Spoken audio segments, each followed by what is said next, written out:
घाबरू ते बघ तुळशीराम भाऊ आले. त्याच्याकडे काळ बरं विषय. सरपंच काय गप्पा चालू आहे तुमच्या दोघांच्या बाबा?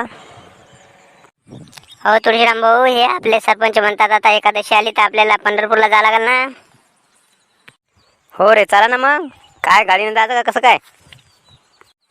सरपंच म्हणते आपले ट्रॅक्टर घेऊन जाऊ म्हणते. ट्रॅक्टर एवढं दूर?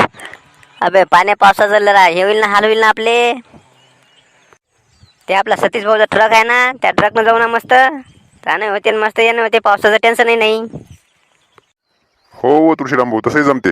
त्याला सांगा लागेल, फोन करायला लागेल त्याला, सांगा लागेल, पाहा लागेल. नाही तर ट्रिप बी बसली त्यांची तर पंचायत व्हायची.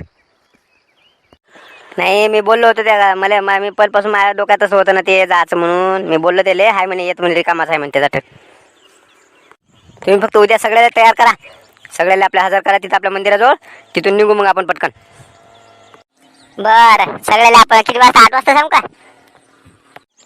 8 वाजता खायले 6 वाजता सांग, तेव्हा ते 8 वाजता हजर होतील. बायाचं तुला माहित नाही का, बाया आरामचं हे बस बाचकं घेऊ दे, ते बाचकं घेऊ दे, आरामात चालते म्हणून 6 वाजता सांग.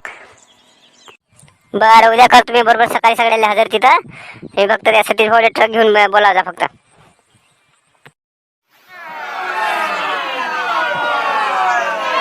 तुळशीराम भाऊ आले का सगळे? हे काय आलेत आता एवढे, आणखी आता बाकीचे येऊ राहिले, ते झाबरू घेऊन येऊ राहिला सगळ्याले. शांताबाईने तर लयच पिशव्या घेतल्या बघ, काय लय सामान घेतलं वाटते सोबत. बायाचं कामच तसं, हे घेऊ दे ते घेऊ दे. हा, तिकडे गेल्यावर समजते मग त्याले. मग तर माले लेकरू भारी राहते. जाऊ द्या, आहे ना आपला ट्रक मध्ये ठेवता येईल सगळं सामान.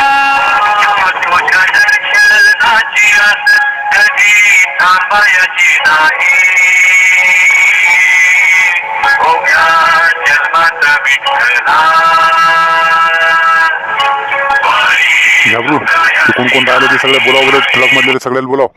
आणि हे बघ, हे सगळ्यांना एक ठिकाणी बसव, आपण इकडे जाऊ, बुकिंग करू ते रूम पाहू ना. हे गजान महाराजाचा मठ होय नाही का? लय मोठा मस्त बांधलं गेलेलं, मस्त 1 नंबर बांधलं. परिसर बी किती मस्त आहे, पहा बरं. हे हिरवगार मस्त झाडं गिडं. मग ते मूर्ती तर तिकडे पाहिलंच नाही. मंदिर तर 1 नंबर आहे. जाऊ आपण नंतर थोड्या वेळानं जाऊ दर्शनाले.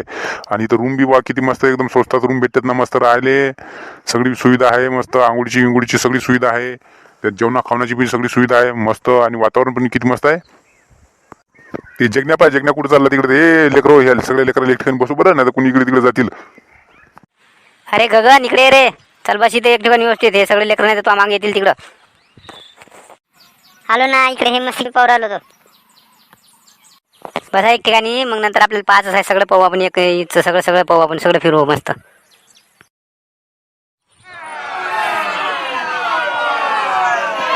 गगन का होय रे, काय गडबड चालू आहे? हे पहा ना, याने टिक्का लावला माझ्या डोक्याला. तर हे म्हणते आता 10 रुपये दे म्हणते. माझं 10 रुपये नाही, मी कुठून देऊ? 5 रुपये घे म्हटलं नाही म्हणते. अरे बाबू, अबे का टीका लावला, तुमची सेवा झाली ना. सेवा कोणाला करायला करू राहिले तुम्ही, राजन असे करता का रे? हे ना ते 5 रुपये देते तर घेऊन घे. सगळेजण 10 रुपये देते ना काका, तुम्ही काय राजो? घे, जाऊ दे, घे 5 रुपये देते ते घेऊन घे. बापरे, काय गर्दी राजो.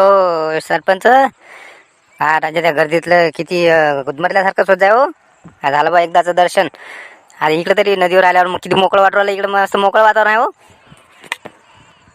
चला आता इकडे हे पुंडलिकाचं दर्शन घेऊन घेऊ. पुंडलिकाचं मंदिर आहे इथं. हे झाबडू आम्हाला या पोरायला सगळ्याला आम्हाला त्या होळीत बसायचं आहे रे. होळीत बसायचं मस्त. किती घेते विचार बरं त्याला, किती रुपये घेते ते? थांब, इकडलं दर्शन घेऊन गेलं की तिकडे गेलं की मग हे घेऊ आपण. तुम्हाला त्या चिंगऱ्या बिंगऱ्याला सगळ्याला घे, म्हणजे सगळेजण लय जण असले की जरा सगळे पैसे कमी लागते.